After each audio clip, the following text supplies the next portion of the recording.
اللہ الحمد للہ والصلاة والسلام علی رسول اللہ وعلی آلہ وصحبہ ومن والاه اما بعد۔ آج بتاریخ 26 جنوری 2024 جمبو کے دعوت الجالیات دورہ علمیہ کتاب الرقاق للامام البخاری رحمہ اللہ تعالی کہ دورہ علمیہ کا یہ پہلا درس۔ اس دورہ علمیہ میں امام بخاری رحمۃ اللہ علیہ کی ایک نہایت ہی عظیم الشان شہرہ آفاق کتاب الجامع الصحیح کی کتابوں میں سے 81 نمبر کی کتاب، یعنی اس سے پہلے کتنی کتابیں گزری؟ 80 کتابیں گزر چکی ہیں۔ گویا کہ الگ الگ 80 موضوعات پر جو امام بخاری رحمۃ اللہ علیہ نے کتابیں تحریر فرمائی ہیں اپنی اس جامع کے اندر، ان میں 81ویں نمبر کی یہ کتاب الرقاق ہے جو اس دورہ علمیہ کا موضوع ہے۔ جامع الصحیح میں کل کتنی کتابیں ہیں؟ الجامع الصحیح للامام البخاری۔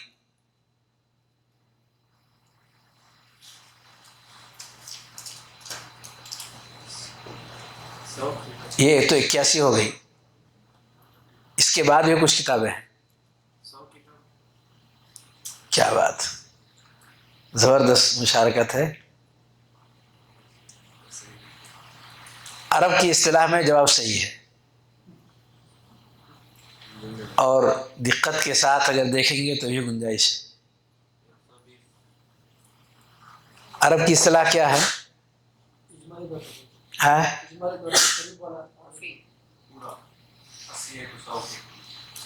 حسن، راؤنڈ فگر، حسن۔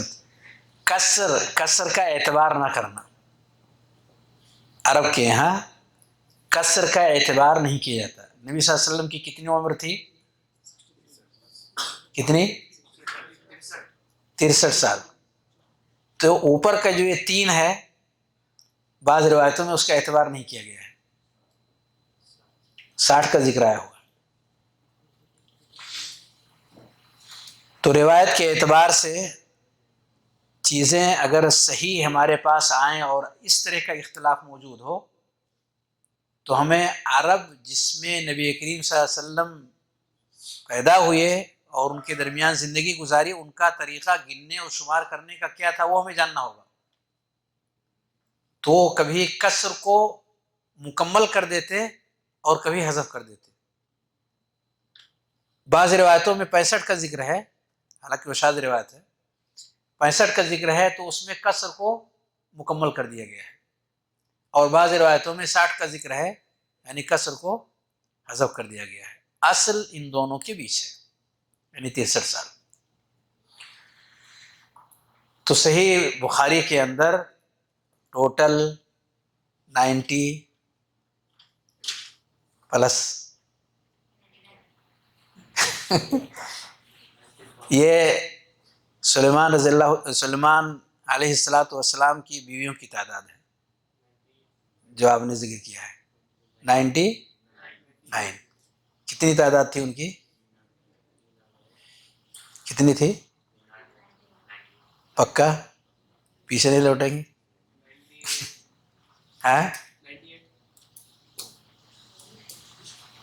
ابھی تھوڑا سا موضوع میں وہ ہو گیا ہے، گفتگو ذو شجون ہو گیا ہے، سلیمان علیہ السلام کا نام آ گیا۔ کتنی تعداد تھی ان کی بیویوں کی؟ 99۔ اور کچھ نہیں، ایک ہی، قولاً واحداً، زمیں ٹلت زماں ٹلت مگر بندہ نمی ٹلت، جو کہہ دیے کہہ دیے۔ بعض روایتوں میں 90 کا ذکر ہے، صحیح بخاری کی روایت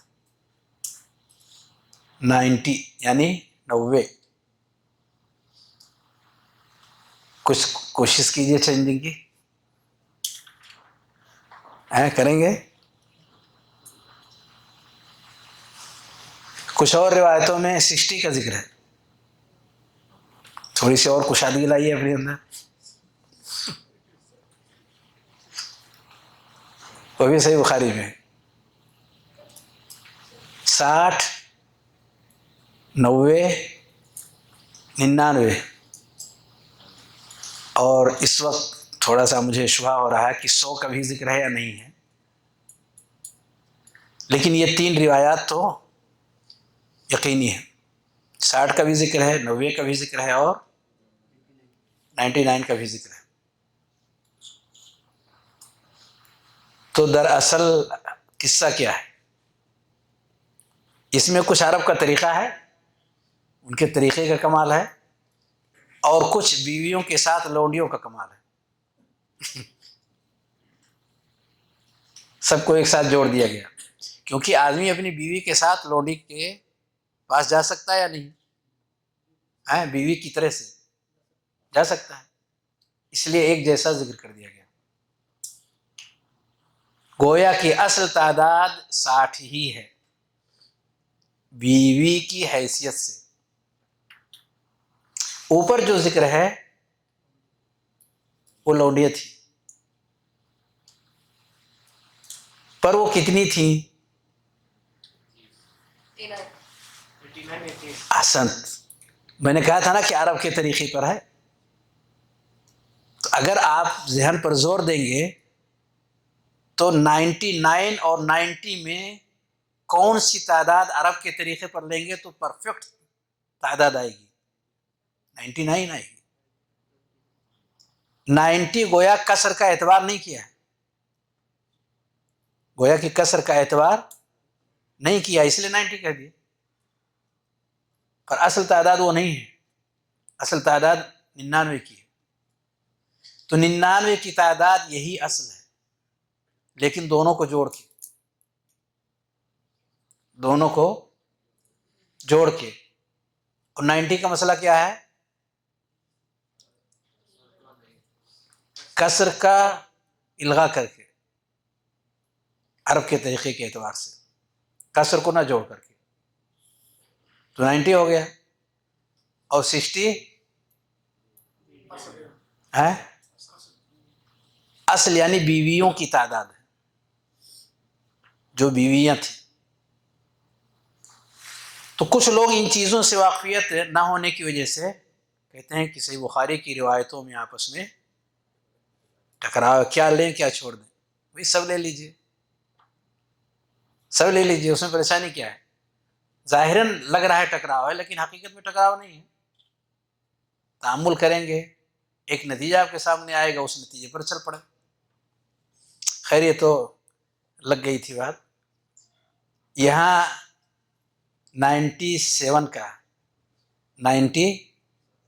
کی تعداد ہے، یعنی 97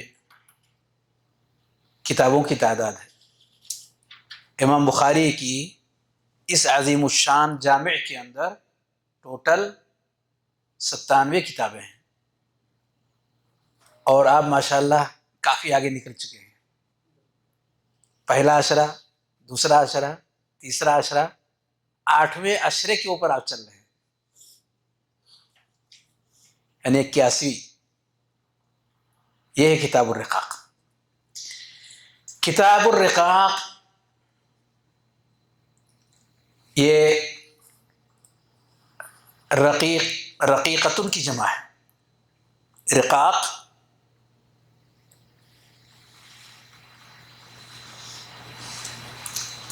رقیق سے رقاق ہے، رقیق سے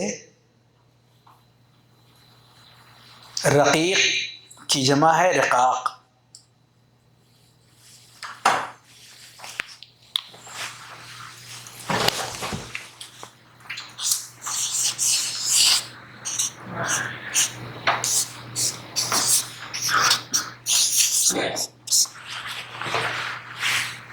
الرقہ سے ماخوذ ہے.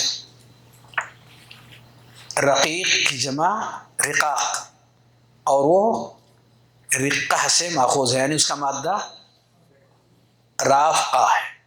اس کا مادہ کیا ہے؟ را اور قاف قاف قاف قاف ہے، را اور قاف قاف. جو زہد کے ہم معنی استعمال کیا جاتا ہے. زہد کے ہم معنی، رقہ زہد کے ہم معنی استعمال کیا جاتا ہے.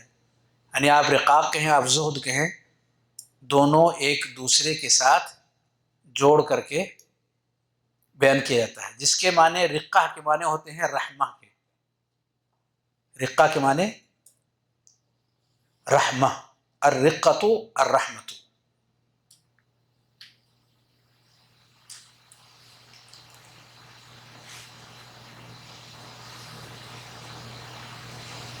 اس کتاب کو امام بخاری رحمۃ اللہ علیہ نے کتاب الرقاق کا نام کیوں دیا؟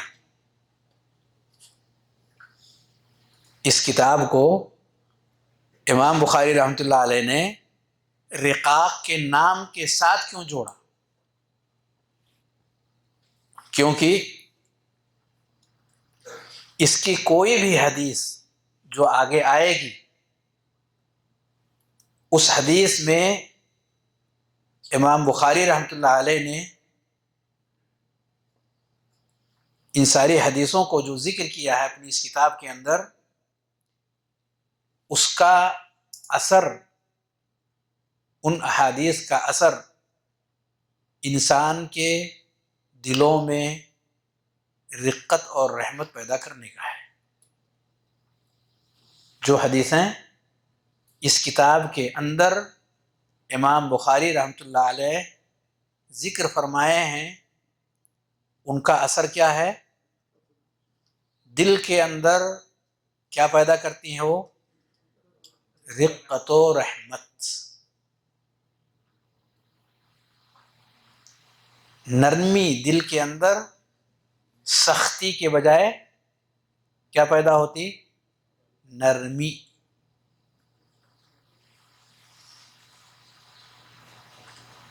ہلکا ہو جاتا ہے دل، باریک ہو جاتا ہے، نرم ہو جاتا ہے.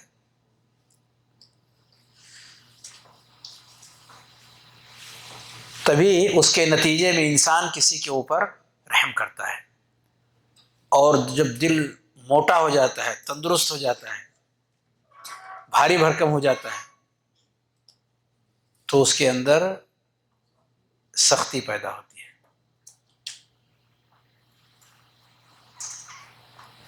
دل کے اندر جب نرمی آتی ہے تو یہ کہاں سے آتی ہے؟ کس چیز کے نتیجے میں آتی ہے؟ یا رحمت اگر دل میں پیدا ہوتی ہے تو یہ کس چیز کے نتیجے میں ہوتی ہے؟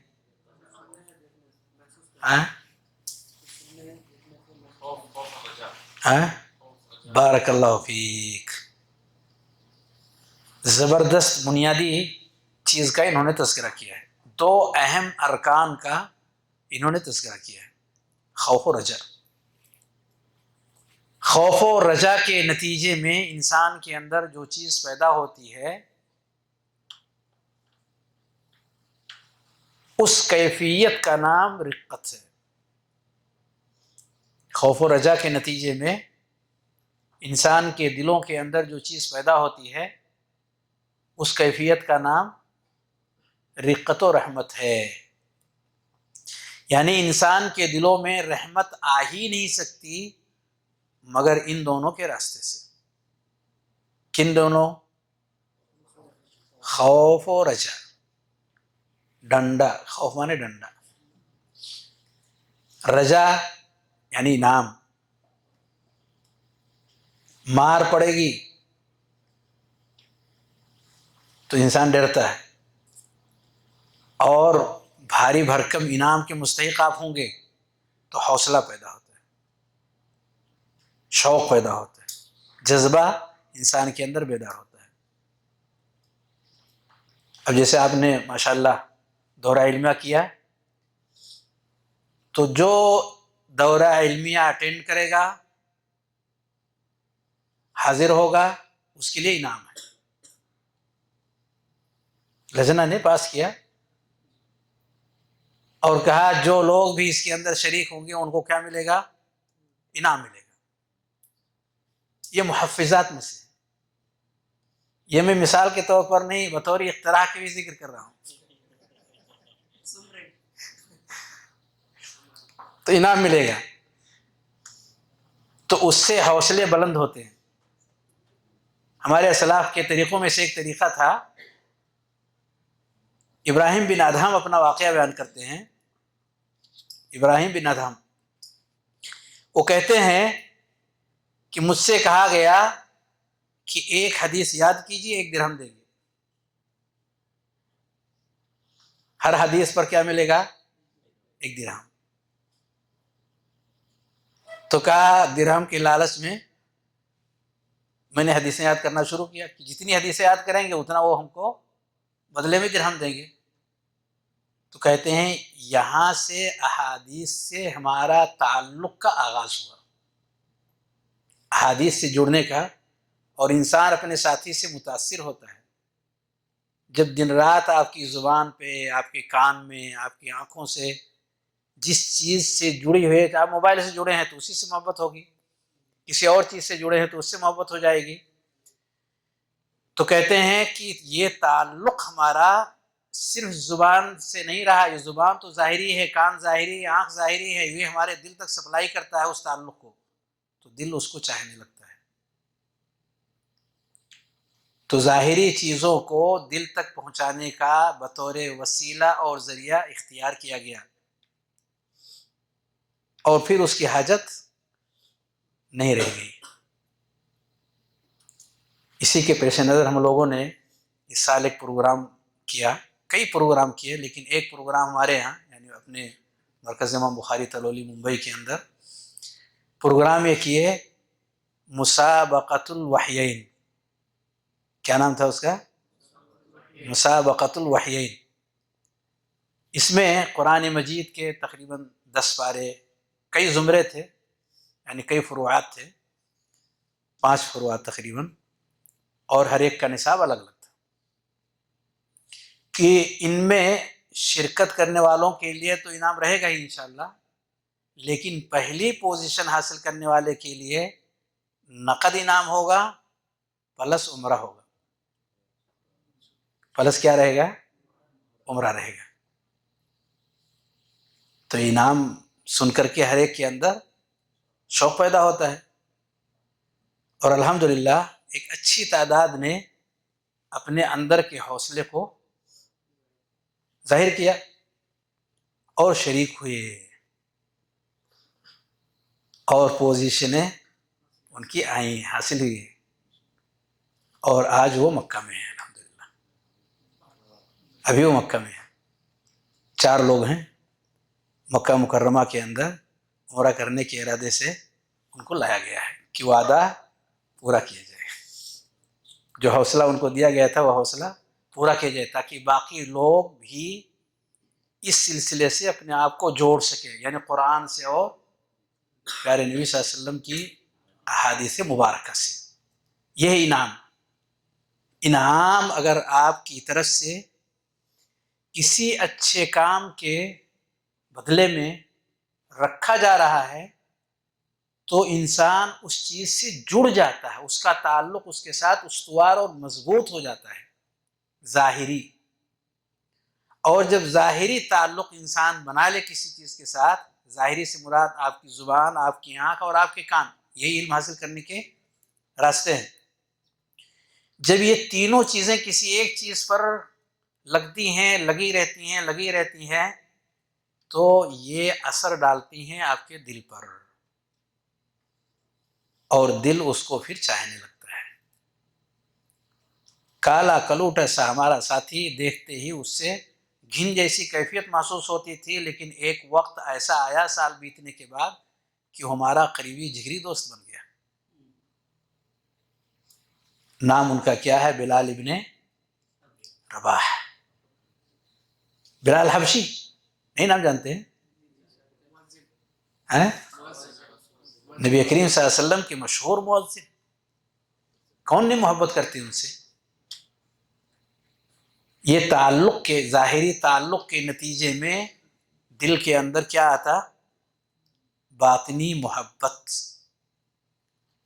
تو اگر کوئی شخص یہ چاہتا ہو کہ قرآن سے اس کا تعلق یعنی باطنی چاہت پیدا ہو جائے، نماز سے اس کی چاہت بڑھ جائے، ذکر و اذکار، صبح و شام کے اذکار، گھر سے نکلنے، گھر میں داخل ہونے، سواری، کھانے اور پینے، مجلس، بہت سارے آداب اور اذکار پیارے نبی صلی اللہ علیہ وآلہ وسلم نے ذکر کیے ہیں۔ ہمارا تعلق اس کے ساتھ دل کا تعلق بن جائے تو کب ہوگا؟ بتائیے کیسے ہوگا؟ نہیں نہیں نہیں نہیں، ابھی جو بتایا اس کی روشنی میں جواب دینا ہے۔ مداومت کریں گے اس پر، دل ہمارا نہیں چاہتا پھر بھی ہم با جماعت نماز پڑھنے کے لیے مسجد میں پہنچ گئے، نیند آ رہی تھی اور کسی طریقے سے ہم نے اس سے جان چھڑایا اور جھٹ سے گئے، وضو بنایا، کان میں آواز اذان کی آئی اور نہ چاہنے کے باوجود ہم نے وضو بنا کر کے وہ مسجد میں پہنچ گئے، دل اس کو ابھی لائک نہیں کر رہا ہے۔ آپ دل کے پیچھے پریشان نہ ہو، دل کے آپ مالک ہی نہیں ہیں، دل کے اندر چینجنگ پیدا کرنے کے آپ مالک ہیں، رب کریم مالک ہے۔ ان القلوب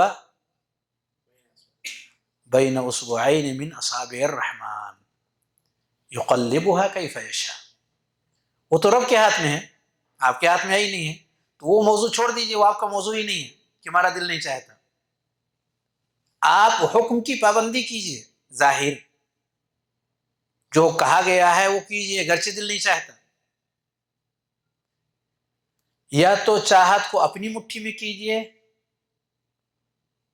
یا اپنے آپ کو اس چاہت کی مٹھی میں ڈال دیجئے، دو ہی شکل، تیسری کوئی شکل نہیں۔ یا تو آپ اس کی مٹھی میں بند ہو جائیں یا وہ آپ کی مٹھی میں آ جائے۔ آپ کو کیا کرنا ہے؟ یہ مٹھی اٹھی والی بات نہیں سمجھ میں آتی،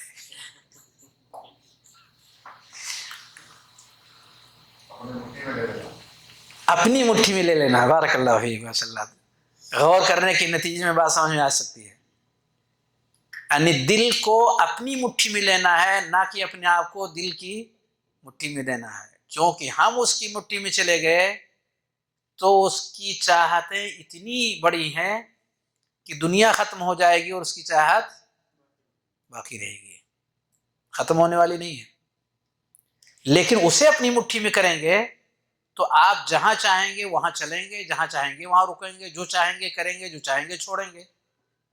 پھر آپ رب کے حکم کی پابندی میں اس نفس کو اپنے پیچھے رکھیں گے، نہ کہ اس کے پیچھے رہیں گے۔ ایک مؤذن تھے، مؤذن، ان کا کام کیا ہے؟ اذان دینا۔ بہت سلیقے سے وہ اذان دیتے تھے۔ انہوں نے محلے کے بچوں کو دیکھا اور ایک پروگرام بنایا۔ کون بتائیں گے وہ پروگرام کیا تھا؟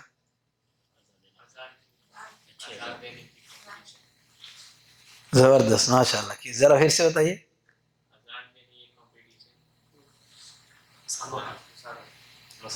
ماشاء اللہ، ہاں بیٹا آپ نے کیا بتایا؟ ماشاء اللہ ماشاء اللہ۔ ایک پروگرام انہوں نے بنایا، پروگرام یہ بنایا کہ جو بچہ مسجد میں پہنچ کر جماعت سے نماز پڑھے گا، نماز کے بعد اس کو ہم حلوہ دیں گے۔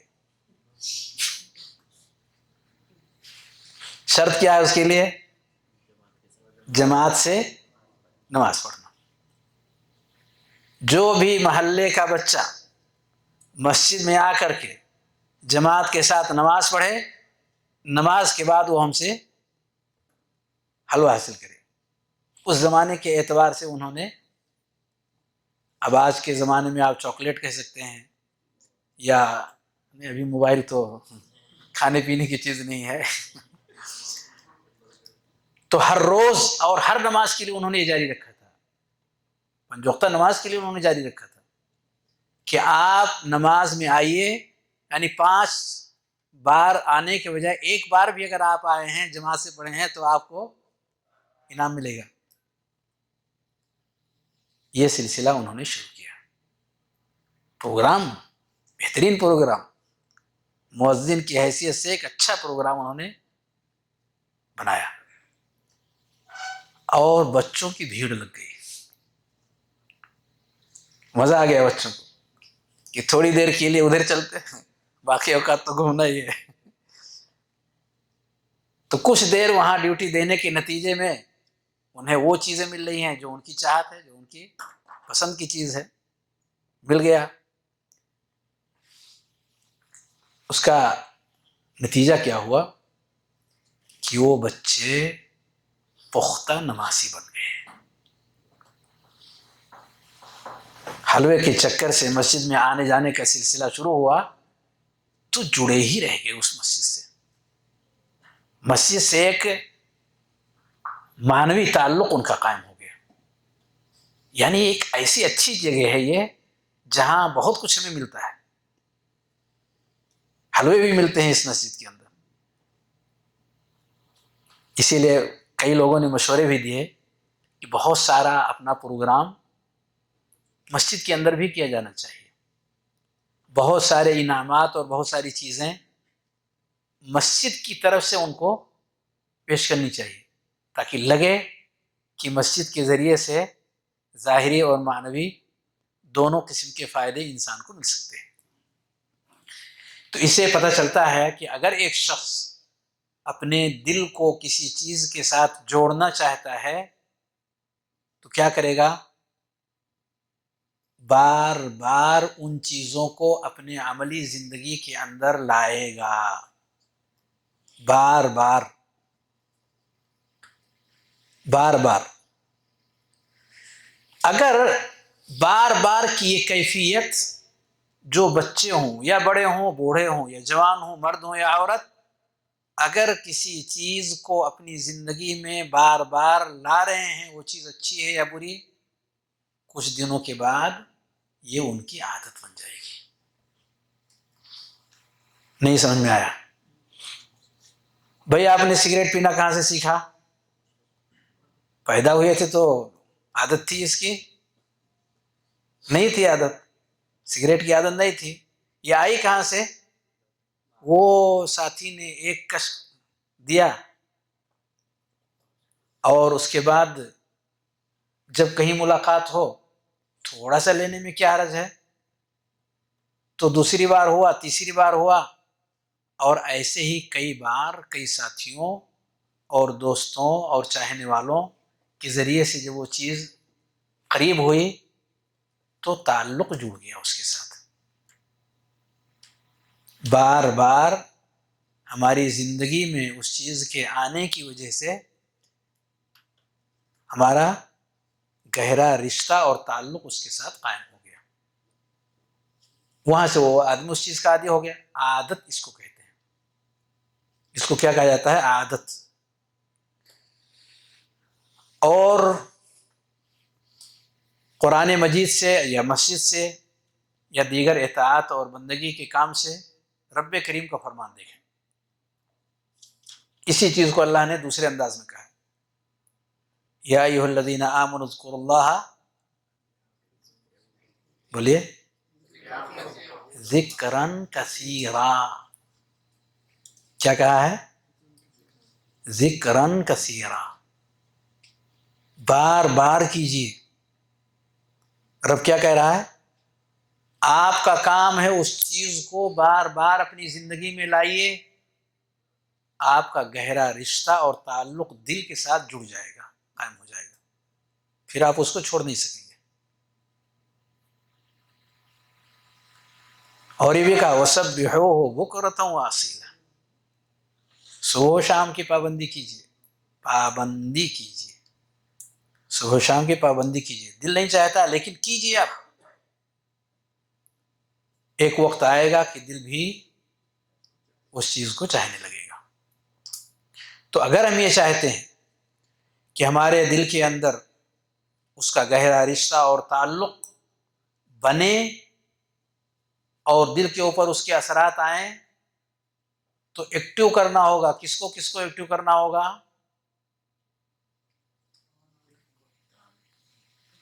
ادوات علم کو، ادوات تعلم کو۔ اسی آیت میں جو آیت آپ نے پڑھ کر کے سنائی تھی کل اور آج بھی، اسی آیت میں ذکر ہے۔ ایوہ، واللہ اخرجکم من بطون امہاتکم لا تعلمون شیئا وجعل لکم السمع والابصار والافئدہ۔ یہ ادوات تعلم، اس کے ذریعے سے انسان سیکھتا ہے ان چیزوں کو جو نہیں جانتا تھا، ان چیزوں کو سیکھنے کی کوشش کرتا ہے۔ لعلکم تشکرون، پھر شکر گزار بندے آپ بنیں گے جب اس کو ایکٹو کریں گے۔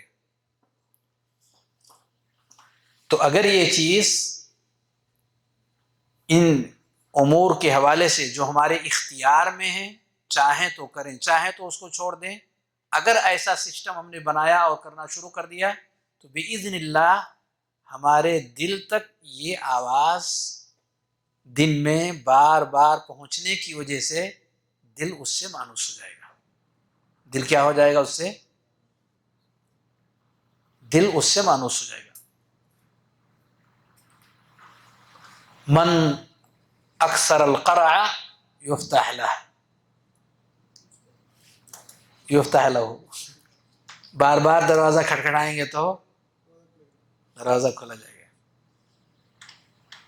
تو بار بار دل کے دستک پہ ان کی آواز پہنچائیے، باذن اللہ یہ دستک رائے گا نہیں جائے گی، وہ اپنا کام کر دکھائے گی۔ تو یہ جو رحمت دل کے اندر آ رہی ہے، یہ محبت جو دل کے اندر پیدا ہو رہی ہے، یہ چاہت اور تعلق جو دل کے اندر آ رہا ہے، یہ ترقیق قلب کا جو معاملہ دل کے اندر ہو رہا ہے، یہ انہی چیزوں کے راستے اور نتیجے میں ہو رہا ہے۔ لیکن ہمارے کان اور ہماری آنکھیں اور ہماری یہ زبان اور ہمارا یہ دل ان چیزوں کی طرف ایکٹیو نہیں ہوگا جب تک کہ وہ دو بنیادی چیزیں جو خالد نے پیش کی، وہ جب تک ہماری زندگی میں نہیں رہیں گی، یہ ایکٹیو نہیں ہو سکتے۔ یہ ادوات تعلم ایکٹیو نہیں ہوں گے جب تک کہ وہ دو چیزیں ہماری زندگی میں نہیں آئیں گی، جس کو کیا کہتے ہیں؟ خوف و رجا۔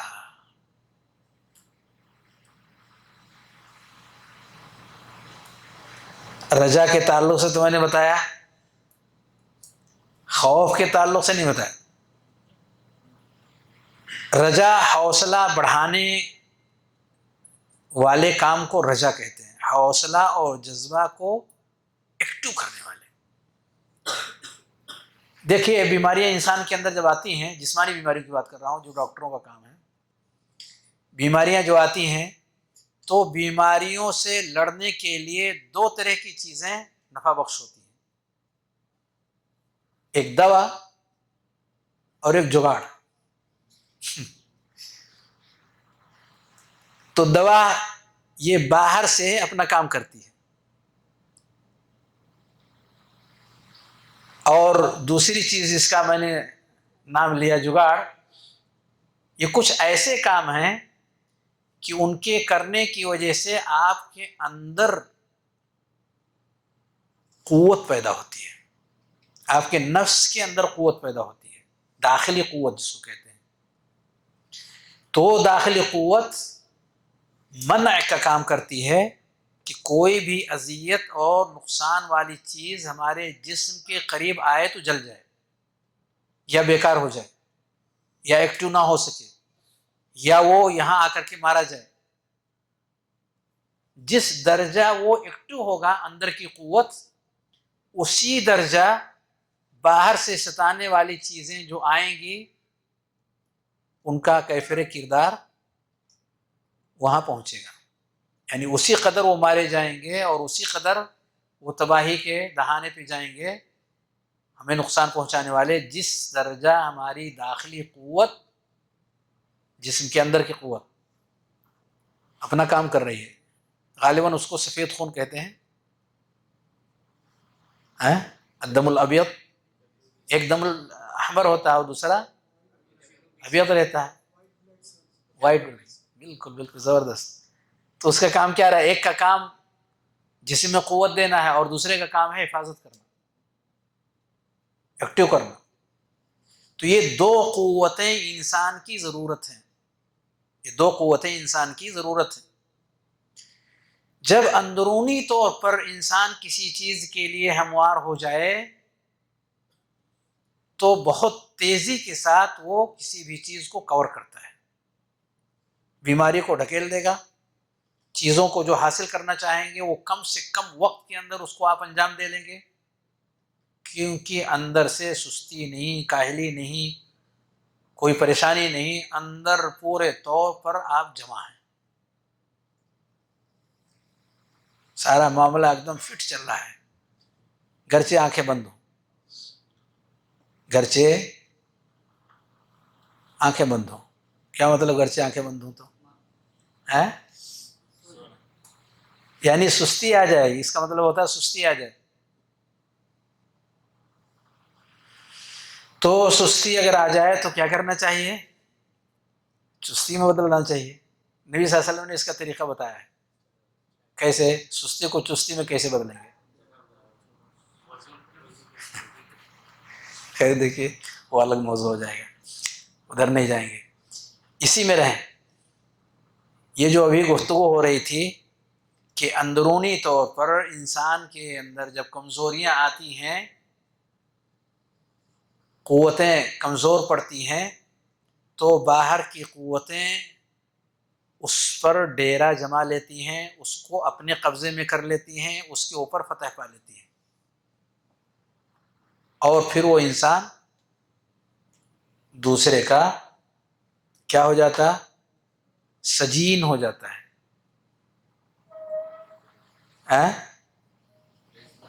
کیا ہو جاتا؟ میں نے عربی میں کہا سجین، یعنی قیدی ہو جاتا، اس کے قید میں چلا جاتا. ہاں.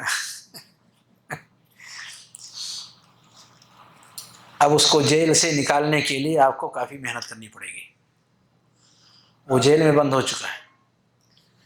تو اس قوت کو ایکٹیو کرنے کے لیے ہمیں کیا کرنا ہوگا؟ داخلی قوت کو ایکٹیو کرنے کے لیے کیا کرنا ہوگا؟ وہی حوصلے والی بات، رجا. رجا کا استعمال کرنا ہوگا کہ اگر جنت کا ایک کوڑا آگے آئے گی، نہیں ان سب چیزوں کا تذکرہ آگے آ رہا ہے، اگر جنت میں کوڑا رکھنے، کوڑا کسے کہتے ہیں؟ جس سے مارا جاتا ہے، یعنی ایک گز کہہ لیں، جنت میں کوڑا رکھنے کی جگہ اگر انسان دنیا میں سمجھنا چاہے خیرن، وہ جگہ کہیں ایک گز زمین کتنے میں بکتی ہے؟ 1,00,000 روپے کے ایک گز، کہیں ہزاروں میں ہے اور کہیں کہیں کروڑوں میں بھی ہے. ایک گز زمین کی قیمت کروڑوں میں بھی ہے. آپ حرم کے ارد گرد میں زمینوں کی قیمت پوچھ کر کے معلوم کریں کہ کتنی مہنگی زمینیں ہیں. نبی کریم صلی اللہ علیہ وسلم نے کہا خیر من الدنیا وما فیہا، ایک گز زمین یعنی کوڑا رکھنے کی جگہ اگر جنت میں کسی انسان کو حاصل ہو جائے تو اسے حاصل کرنے کے لیے پوری دنیا مکمل پوری پراپرٹی کے ساتھ وما فیہا سب چیزوں کو دے کر کے وہ ایک گز زمین نہیں لے پائے گا. بہت قیمتی چیز ہے. تو اب اسے حاصل کرنے کے لیے ہمیں کوشش کرنی ہے، وہ چیز ہمیں اس کے بدلے میں ملنے والی ہے. اس کو کہتے ہیں رجا. رجا کا پہلو انسان اپنے اندر پیدا کرے گا تو وہ ایکٹیو ہوگا، اندر سے ایکٹیو ہوگا. تو یہ تو اندر والا ایکٹیو ہو گیا، اور باہر سے آپ کو نیند اگر آ رہی ہو تو کوڑے برسانے کے بعد یا ویل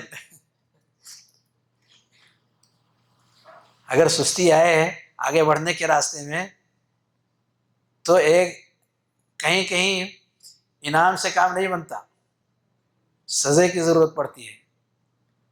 تو سزا کا بھی خوف انسان کے ذہن و دماغ پر چھایا رہے، سزا کا خوف. تو سزا کا فائدہ کیا ہے، خوف کا فائدہ کیا ہے؟ رجا والا فائدہ تو آپ نے سمجھ لیا کہ انسان اندر سے ایکٹیو ہوگا تو کام زبردست کرے گا. یہ تو ہوا رجا کا مطلب کہ اگر ایک انسان اپنے ساتھیوں سے آگے بڑھنا چاہتا ہے، سب سے آگے نکل جانا چاہتا ہے، پہلی پوزیشن لانا چاہتا ہے، تو سب سے بڑھ کر کے وہ محنت کرتا ہے. یہ تو ہم جانتے ہیں اچھی طرح سے کہ اس کا یہ فائدہ ہے. لیکن خوف کا کیا فائدہ ہے، اس کو سمجھانا ہوگا. سمجھا کے بتائیے. ہاں کہاں قافلے میں اگر شریک ہیں، ہم القوم لا یشقی بہم جلیس، آگے جگہ ملے پیچھے جگہ ملے کوئی بات نہیں.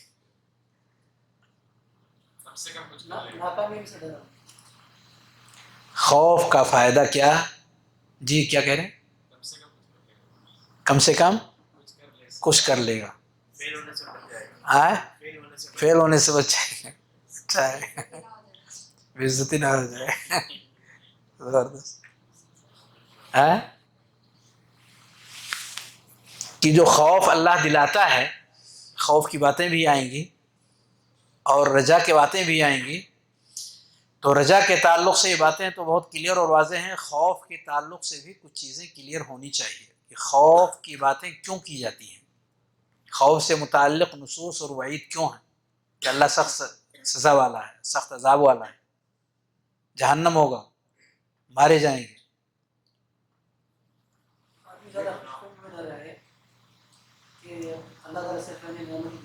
بالکل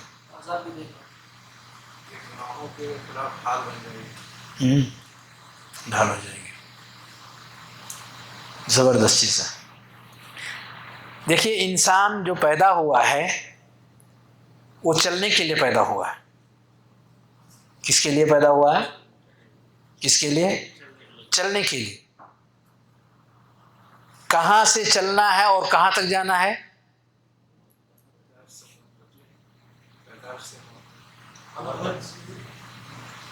کہاں سے چلنا ہے اور کہاں جانا ہے؟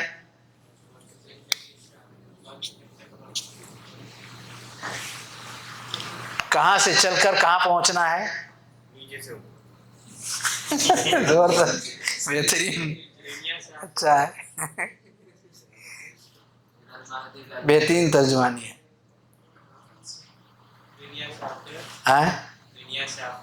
دنیا سے آخرت.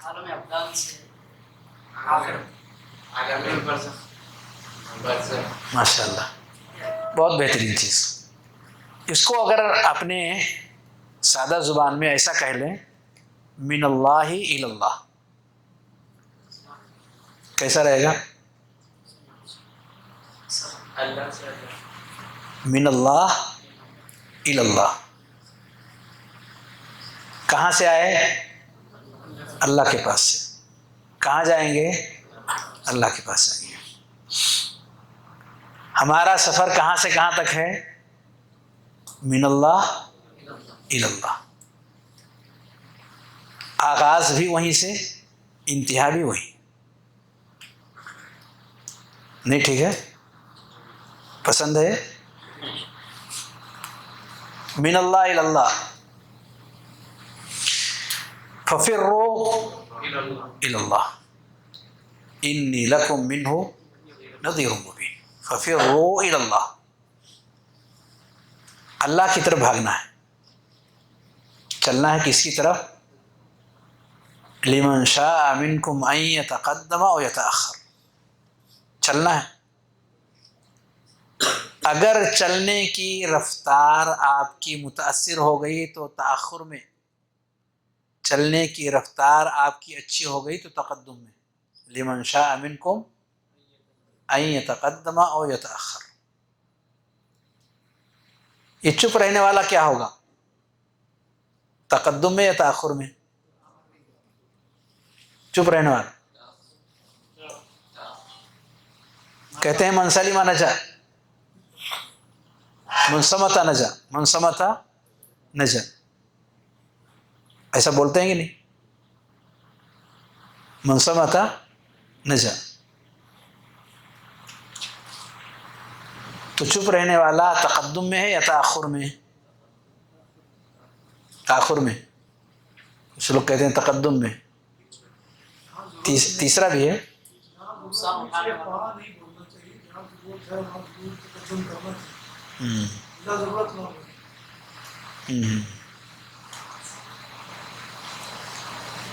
کوئی ایک ضابطے والی چیز سامنے رہے، چپ رہنے والا انسان یعنی خاموش رہنے والا انسان کس صف میں آئے گا، تأمل کریں گے تو ایک نتیجہ آپ کے سامنے آئے گا کہ وہ ٹھہرے ہوئے لوگوں میں سے اس کا شمار ہوگا۔ ٹھہر گیا، سوچ رہا ہے بولو نہ بولو، کہوں نہ کہوں، ٹھہر گیا کہ نہیں؟ بولتا ہے، اگر اچھی بات بولتا ہے آگے نکل گیا، کرتا ہے اچھا کام کرتا ہے آگے نکل گیا، ٹھہرا ہوا ہے یعنی ابھی وہ سوچ رہا ہے، تأمل کر رہا ہے، غور کر رہا ہے، رکا ہوا ہے۔ کیا رکا ہوا شخص چلنے والے لوگوں کے بیچ میں آگے کی طرف اس کا سفر ہوگا؟ نہیں، آگے جانے والے لوگوں میں سے نہیں ہوگا وہ۔ جو انسان رک گیا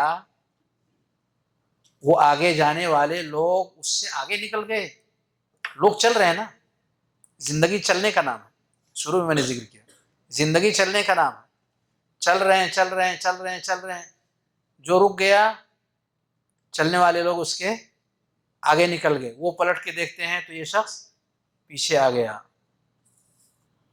جزاک اللہ خیر، یہ شخص پیچھے آ گیا، مطلب یہ ہوا کہ ایسے شخص کو جو ٹھہرا ہوا ہے اس کو تنبیہ کی ضرورت ہے کہ ٹھہرے ٹھہرے وہ یمین و یسار کس طرف مائل ہو جائے یا ٹھہرا ہی رہے، خطرہ اس بات کا ہے تو بہت پیچھے ہو جائے گا۔ وہاں ضرورت محسوس کی گئی خوف کی، وہاں خوف کی ضرورت محسوس کی گئی۔ کیا آپ ایسے ٹھہرے رہو گے؟ آپ دائیں کے بجائے بائیں طرف جھانکیں گے؟ آپ سیدھے چلنے کے بجائے الٹے اور کسی اور راستے پر جائیں گے؟ ان کو ہنٹ قدم قدم پہ دینے کی ضرورت ہے، ڈرانے کی ضرورت ہے، ادھر جاؤ گے خطرہ، ادھر جاؤ گے خطرہ، ایسا چلو گے خطرہ، ایسا چلو گے خطرہ، آپ ایسا چل رہے ہو ٹھیک ہے، آپ رک گئے خطرہ۔ کوئی ایسا ہونا چاہیے، اسی لیے کہا فَإِنِّي لَكُم مِّنْهُ نَذِيرٌ، نذیر، خطرہ، خطرے سے آگاہ کرنا، خوف آنا ضروری ہے۔ تو ایسے شخص کے اوپر اگر گھنٹی بجتی رہے کہ بھئی آپ رکے ہوئے ہیں یا آپ غلط سمت کی طرف آپ کی رفتار جا رہی ہے، خبردار آگے خطرہ ہو سکتا، یہ جو خطرے کی گھنٹی بجتی رہتی ہے یہ انسان کو صحیح راستے پر پلٹانے کے لیے الارم ہے،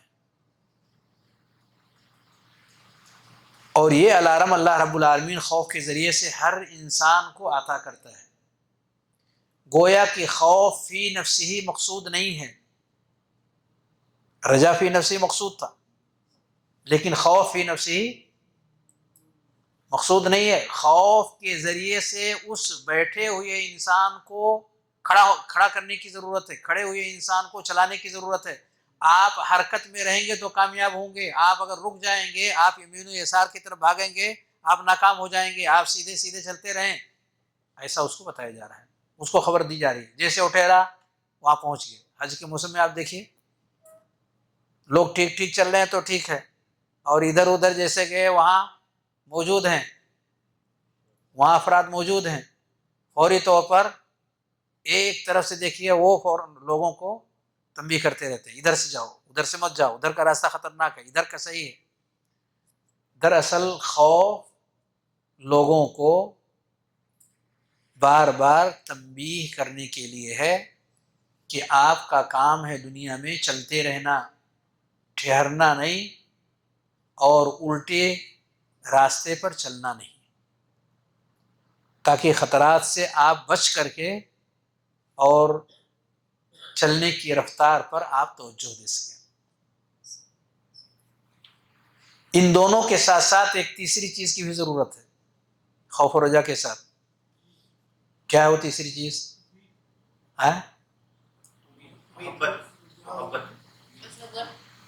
امید اور خوف کے ساتھ حسن تبارک اللہ محبت کی، امید اور خوف کے ساتھ محبت کی ضرورت ہے۔ یہ تین ارکان ہیں کسی بھی عبادت کے، کسی بھی عبادت کے یہ تین ارکان ہیں۔ عبادت تب عبادت ہوتی ہے جب ان میں یہ تینوں چیزیں پائی جائیں، خوف، رجا، محبت۔ اور محبت ہی اصل الاصول ہے جس کے لیے ہم پیدا ہوئے ہیں۔ خوف و رجا یہ صرف ہمیں صحیح راستے پر لے جانے کے ذرائع اور اسباب ہیں۔ ان تینوں میں اصل الاصول کون ہے؟ محبت۔ انعام کے لالچ میں چلنا یہ مقصود نہیں ہے، لیکن دل آباد ہو جائے کسی کی محبت سے، یہ زندگی کا مقصد ہے۔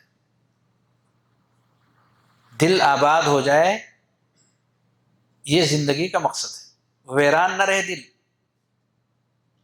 اگر دل میں ویرانی ہے تو محبت کی کمی کی وجہ سے، دل میں اگر بے چینی ہے تو محبت کی کمی کی وجہ سے،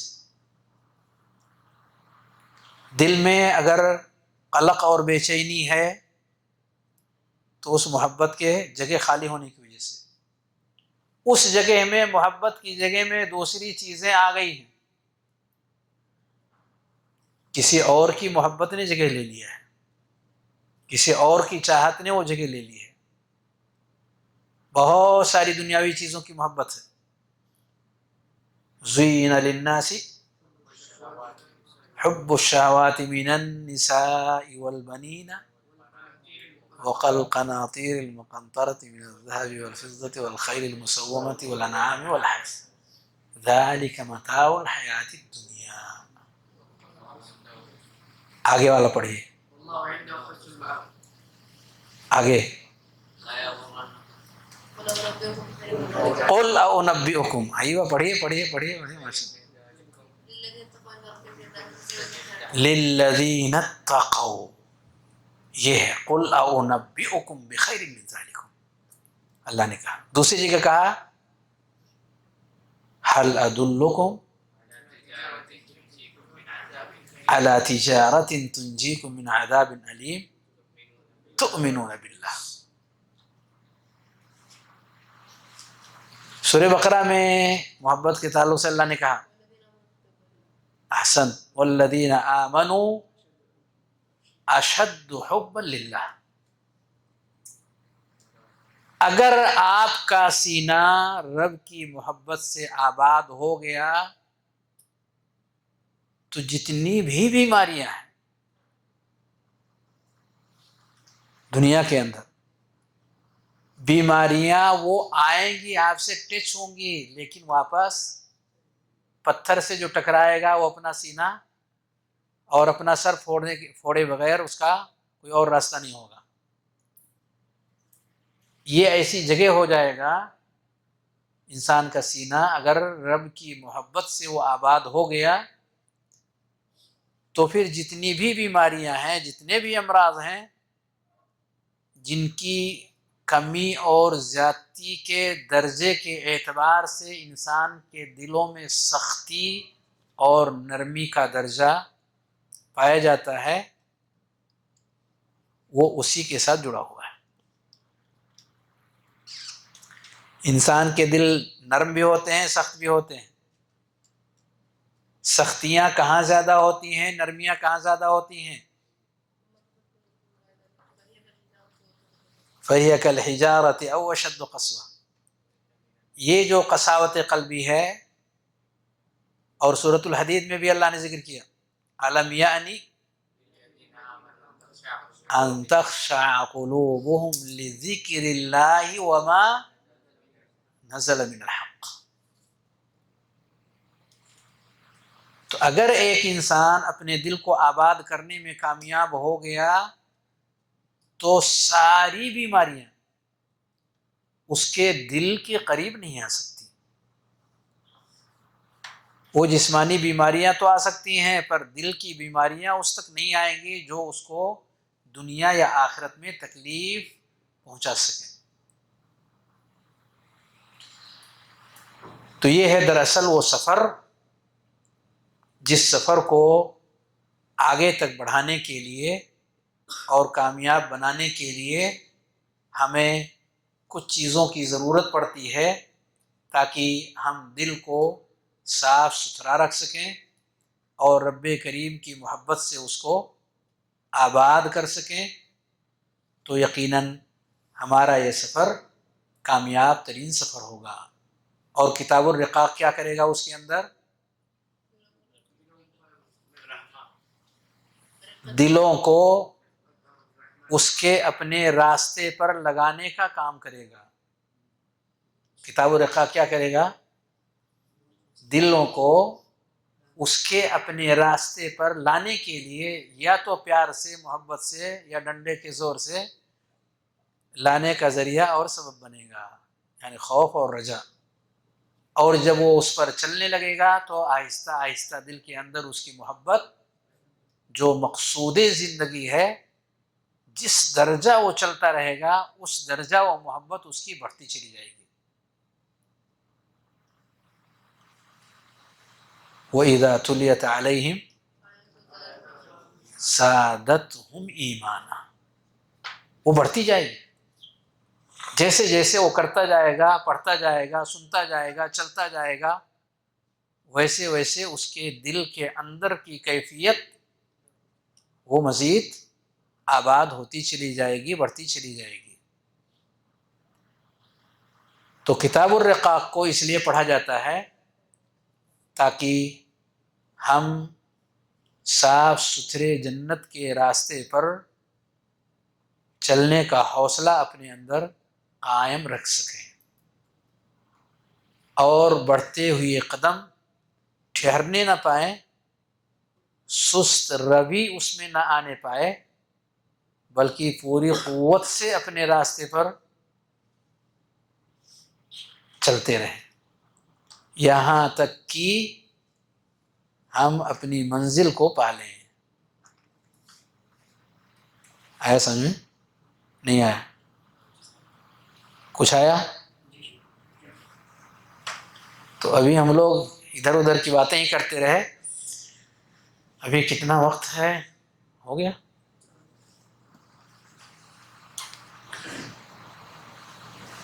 اگر یہ تو سمجھ میں آیا کہ امام بخاری رحمۃ اللہ علیہ نے اس کی حدیثوں کو جو ذکر کیا ہے، ہر حدیث ہمارے دلوں کے اندر رحمت اور رقت پیدا کرنے کا ذریعہ اور سبب ہے، اس لیے ان احادیث کو امام بخاری رحمۃ اللہ علیہ نے جگہ دیا ہے۔ اس کا ایک اپوزٹ پہلو بھی نگاہ میں رکھنے کی ضرورت ہے۔ کیا ہے وہ اپوزٹ پہلو؟ دل میں نرمی باعث کامیابی ہے، رحمت ہے۔ دل کے اندر نرمی پیدا کرنا، دل کے اندر رحمت کا پیدا ہونا، دل کے اندر ترقیق یعنی رقت کا آنا، یہ باعث حمد اور باعث تعریف ہے، کامیابی کا راستہ ہے۔ جزاک اللہ خیر۔ لیکن یہی نرمی، یہی رقت اگر آپ کے جسم میں آ جائے تو اس کا کیا حکم ہوگا؟ پی لیجیے، وہ بالکل ٹھنڈی ہو چکی ہے، ایک گھونٹ میں بسم اللہ کریں۔ وہی نرمی اگر ہمارے جسم میں آ جائے تو اس کا کیا حکم ہوگا؟ نہیں سمجھ میں آیا۔ اب تک جو گفتگو ہو رہی تھی وہ کس کی؟ دل کی، اور اب جو گفتگو ہونے جا رہی ہے وہ جسم کی۔ کیا یہ رقت نہیں، کیا یہ رقاق اور یہ رقت جسم میں مطلوب ہے یا نہیں؟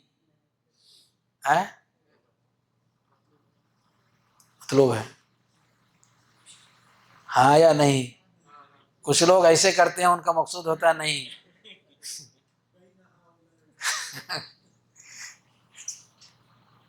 اختلف العلماء، اکثریت ہاں کے قائل ہے، اور کچھ دبے لفظوں میں نہیں بھی کہنا جانتے ہیں۔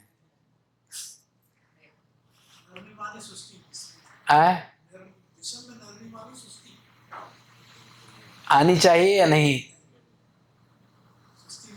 سستی نہیں، نرمی۔ جسم کے اندر رقت، جسم کے اندر ابھی رقت کا جو مفہوم آپ کے سامنے ذکر کیا گیا، اسی مفہوم کے حوالے سے کہ اگر دل رقیق ہے تو قابل تعریف ہے، جسم اگر رقیق ہو جائے تو قابل مذمت ہے۔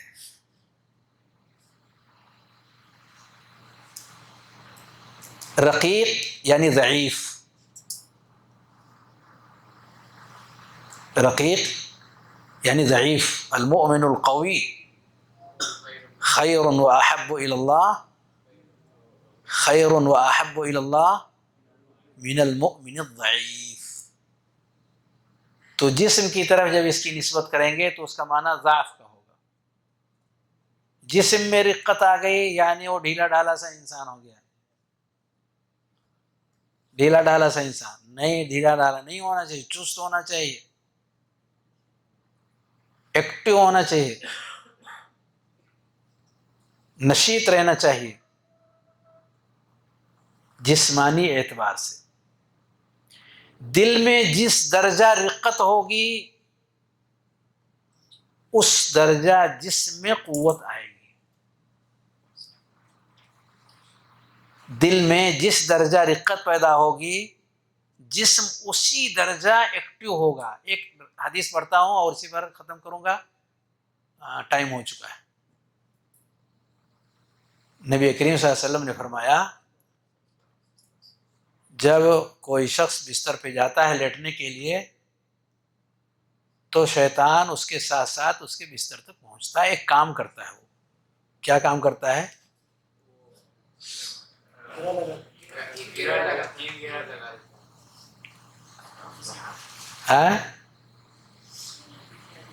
تین گرہیں لگاتا ہے۔ حسن، تبارک اللہ فیک، تین گرہیں وہ لگاتا ہے۔ اذا ہوا نام، جب وہ لیٹنے کے لیے جاتا ہے۔ ثلاث عقد، عقدتن کی جمع ہے، تین گرہیں لگاتا ہے وہ، اور ہر عقدہ پہ، ہر گرہ پر وہ کہتا ہے علیک لیل طویل، آرام سے سو، رات لمبی ہے۔ اور ہم لوگ بخوبی جانتے ہیں یا ایھا المزمل قم اللیل الا قلیلا نصفہ او انقص منہ قلیلا او زد علیہ ورتل القرآن ترتیلا۔ یہ سب رات کا کام ہے، یہ سب رات کا عمل ہے۔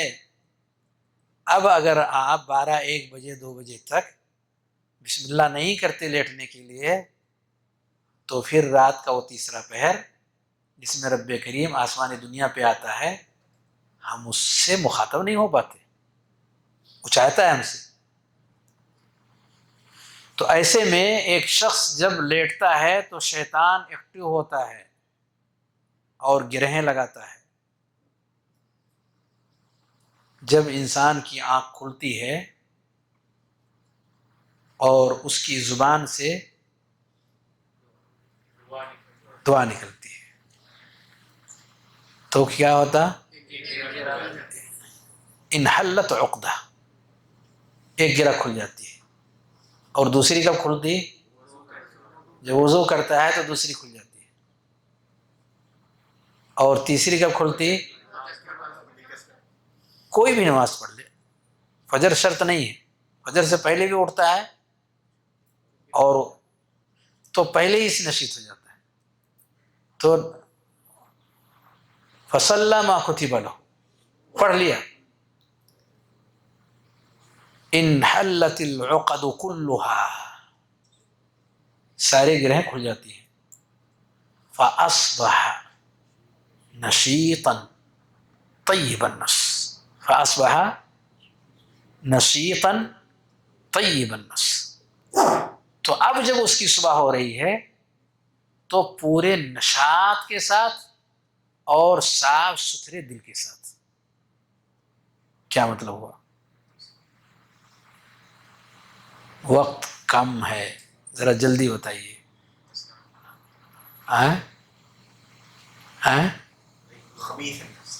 نہیں خبیثن کا بھی مرحلے تک نہیں پہنچے، کیا مطلب ہوا اس کا؟ نشیط طیب النفس کا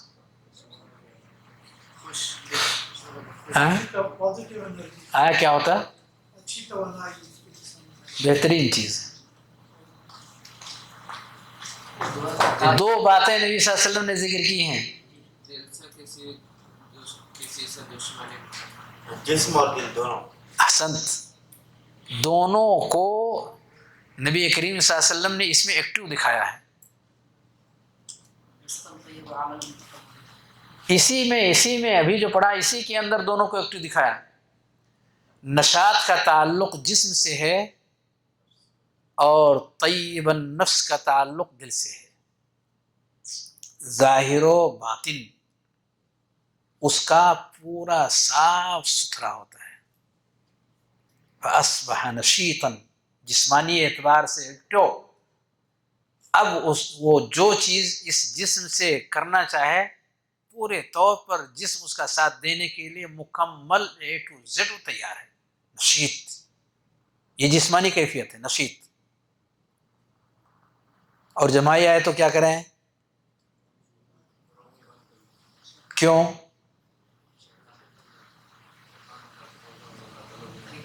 کیسے منہ بند کریں گے؟ یہ الگ موضوع آ گیا، منہ کیسے بند کریں گے؟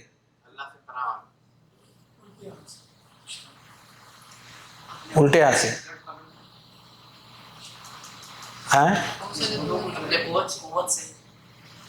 کس سے؟ زبردست۔ ایک انسان جب داخلی طور پر مضبوط ہوتا ہے تو خارج کی ضرورت نہیں پڑتی، نہیں سمجھا ہے؟ جب داخلی قوت اس کی ایکٹیو ہوتی ہے تو باہر کے سہارے کی ضرورت نہیں پڑتی۔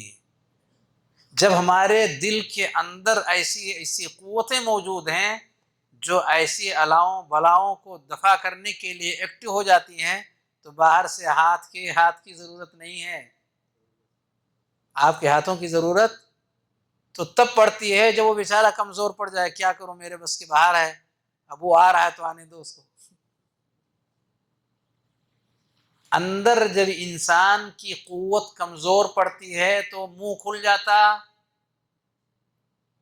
اور اس کی طاقتیں جو اندرونی طاقتیں ہیں وہ کمزور ہو کے پیچھے چلی جاتی ہیں، پسپا ہو گئی، شکست خوردہ ہو گئی۔ اگر اس کو ایکٹیو کرنا چاہتے ہیں تو اپنے اندر کی معنویت کو ایکٹیو کرنا ہوگا، پھر وہ دفع کر دیں گی، اندر ہی سے آ رہی ہے دبا دیں اس کو، باہر کسی سہارے کی ضرورت نہیں ہے۔ یہ نبی کریم صلی اللہ علیہ وسلم فَلْيَقْذِمْ مَا اسْتَطَاعَ، اپنی طاقت بھر اس کو دفع کر دے، لگائیے طاقت، دفع ہو جائے گا وہ، پھر دوبارہ ہمت ہی نہیں کرے گا وہ، دوبارہ پھر اس کو ہمت نہیں ہوگی، یہ تو بہت مضبوط انسان ہے، پھر دوبارہ ہمت نہیں ہوگی۔ خیر یہ تو عرضی چیز تھی۔